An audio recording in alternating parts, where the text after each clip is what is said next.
The oppressive humidity of the Caribbean clung to everything, a thick, heavy blanket that made the air feel syrupy.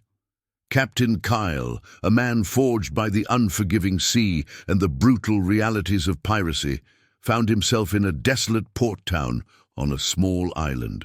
The stench of stale rum and unwashed bodies hung in the air, a familiar scent to a man who had spent his life on the fringes of society. His worn leather coat and the cutlass at his hip were silent testaments to a life of plundered riches and a past he desperately wanted to forget. He had come to this forgotten corner of the world seeking a temporary escape from his own mind.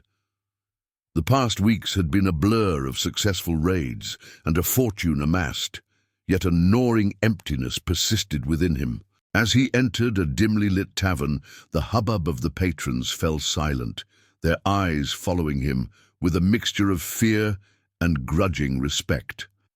Kyle ignored them, his gaze sweeping the room until it landed on a young woman sitting alone in a dark corner. She was thin, her face gaunt with a hunger that went beyond mere physical need. Her eyes, however, held a flicker of defiance that intrigued him. On the worn wooden table in front of her lay a single beautiful object, a golden crucifix. It was a stark contrast to the despair that radiated from her. Kyle, a man who had seen countless treasures, was drawn not to the gold, but to the story in her weary eyes. He approached her, his boots thudding softly on the floor. "That's a fine piece of gold you have there," he said, his voice a low rumble. The woman, Ilara, flinched but met his gaze. "It is all I have left." Her voice was soft, but held a tremor. Kyle's eyes fell to her hands, clasped tightly in her lap. "And yet you are selling it." "I have no choice," she whispered, her pride battling with her desperation. Something in her quiet dignity stirred a long-dormant part of him, a memory of a life he once dreamed of, a life before the sea and its cruel demands. Without a word, he pulled a small pouch from his belt and placed it on the table.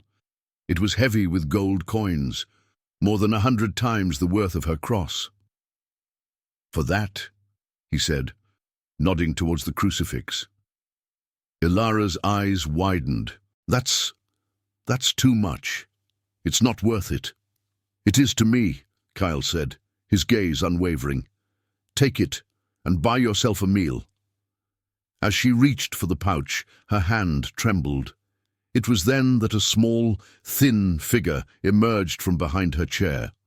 A young boy, no older than 5, with a head of wild, dark hair and eyes that were a startling shade of green. He looked at Kyle with a mix of fear and curiosity, his small hand clutching the corner of his mother's skirt. "Please help us," the boy said, his voice a tiny, brave plea. Kyle froze.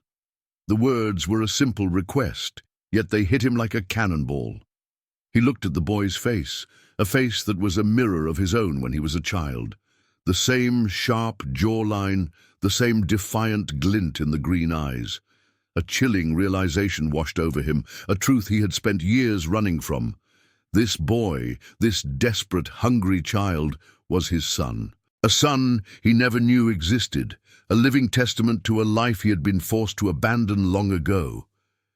The tavern, the noise, the world around him, all faded away.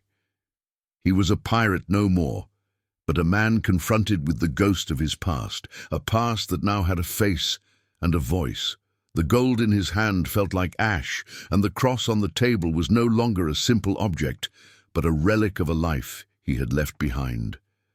The discovery of his son, Liam, and his mother, Ilara, changed everything for Captain Kyle. The cold, ruthless efficiency he was known for on the high seas gave way to an unfamiliar and terrifying emotion: fear. Not the kind of fear he felt staring down a cannonball or the blade of a rival pirate, but the profound, gut-wrenching terror of failing these two people who were now, inexplicably, his responsibility. He led them from the smoky confines of the tavern and into the humid, salty air of the port town. The sack of gold he had given her now used to secure a small, safe room in a quieter part of the town. It was a meager, cramped space, but for the first time in years, Kyle felt a sense of purpose beyond the next raid. The first few days were a tense, silent dance. Kyle, a man used to the easy, profane camaraderie of a ship's crew, found himself at a complete loss for words with his own family. He stood at a distance, a hulking shadow in the corner of the room, as Ilara nursed a fever that had taken hold of Liam. He watched as she gently wiped the boy's brow with a damp cloth, her touch a stark contrast to his own rough, calloused hands. Her eyes, filled with a love and devotion he had only ever read about in dusty romance novels, were a humbling and painful reminder of the years he had lost. Every moment felt like a silent conversation, a negotiation of a new existence. Meanwhile, danger loomed on the horizon. News of Cale's presence in the port had a way of travelling on the trade winds, and it had reached the ears of Captain Thorne, a notorious privateer who held a long-standing grudge against him. Thorne was a man of calculated cruelty, a rival who saw Cale's success as a personal affront, but his motives went deeper than simple bounty and pride. He was after a secret Cale had long guarded, the location of a buried treasure map left by his own father. Thorne believed Kyle's recent movements indicated he was close to finding it, and he wouldn't rest until it was in his possession. A tense confrontation, one that felt inevitable, occurred in the bustling marketplace. The air, already heavy with the scent of tropical fruits and dried spices, thickened with a palpable menace as Thorne's men, armed with cutlasses and pistols, cornered Kyle. Well, if it isn't Captain Cale," Thorne sneered, his voice a low, gravelly growl that cut through the noise of the market. "I hear you've been busy, but I've been busier, hunting you down like the rat you are." Cale's hand was already on the hilt of his cutlass, his knuckles white with tension.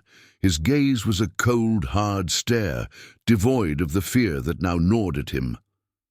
"Thorne, I'm not in the mood for games." "Oh, but I am," Thorne laughed, a cruel mocking sound that drew the attention of the surrounding merchants. "I believe you have something that belongs to me, something my father promised to my father. A map, perhaps." Just then, a commotion broke out behind Thorne's men. Ilara, with a small group of townspeople she had befriended, had created a distraction, toppling a fruit cart and sending a cascade of oranges rolling across the cobblestones. While Thorne was distracted by the chaos, Kyle moved swiftly, his cutlass a blur of steel. He dispatched 2 of Thorne's men with brutal efficiency, forcing the rest to retreat in disarray. Thorne, infuriated and humiliated, swore revenge and promised to return, his words a chilling echo in the fading market bustle.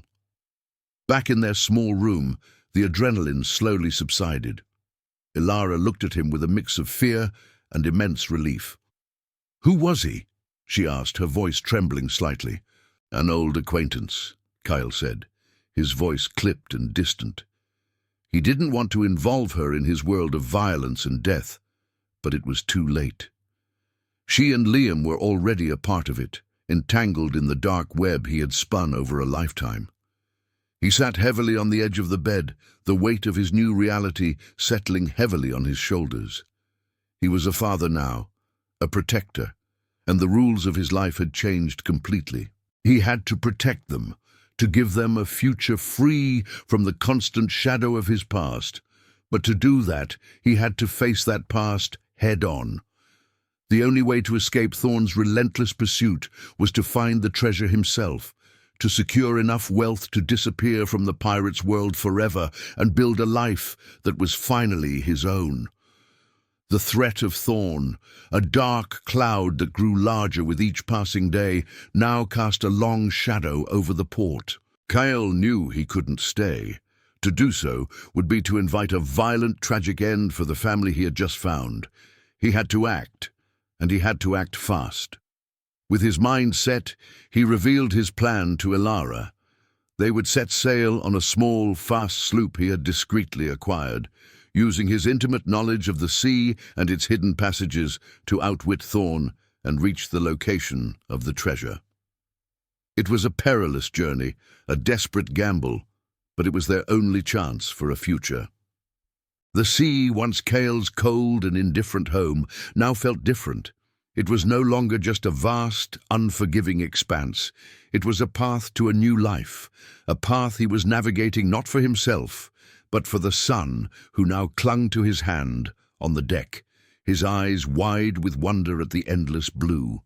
Ilara, ever resilient, proved to be a steadfast partner. Her calm presence was a source of strength for him, her quiet faith a balm to his scarred soul. They were no longer just two individuals bound by circumstance, but a family, forged in the crucible of desperation and danger. The final confrontation took place on a secluded cove, a place Kyle had long ago marked as the burial site of the treasure. The air was thick with the scent of salt and the heavy stillness that precedes a storm.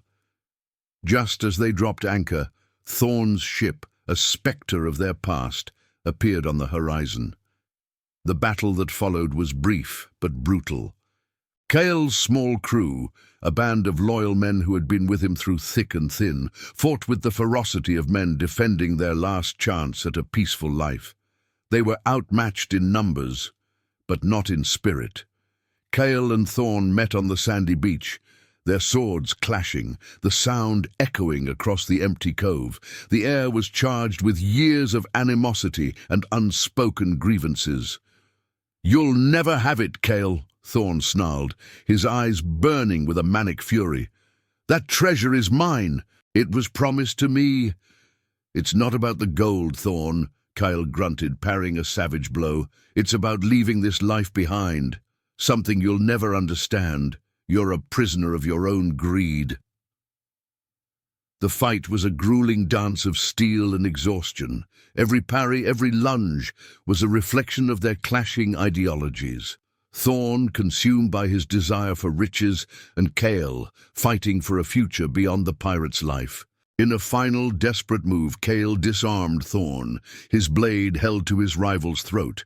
He didn't deliver the killing blow. He just looked at Thorn, a man consumed by greed, and saw his own past reflected in those eyes, a man who had lost his way.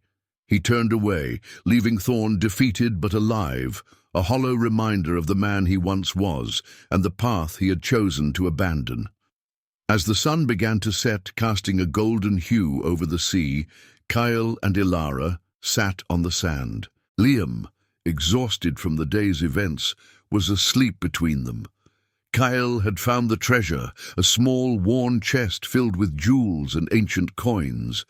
But the true wealth was not in the gold. It was in the feel of his son's head on his shoulder, the gentle touch of Ilara's hand on his. He had traded a single piece of gold for a new life, a future with the family he never knew he had. This is a story about a man who gave up everything to find a family, and a family that gave him a reason to fight for a better life. We hope you enjoyed this tale of love, redemption, and the true meaning of treasure. If you did, please subscribe to our channel to hear more stories like this. Thank you for watching.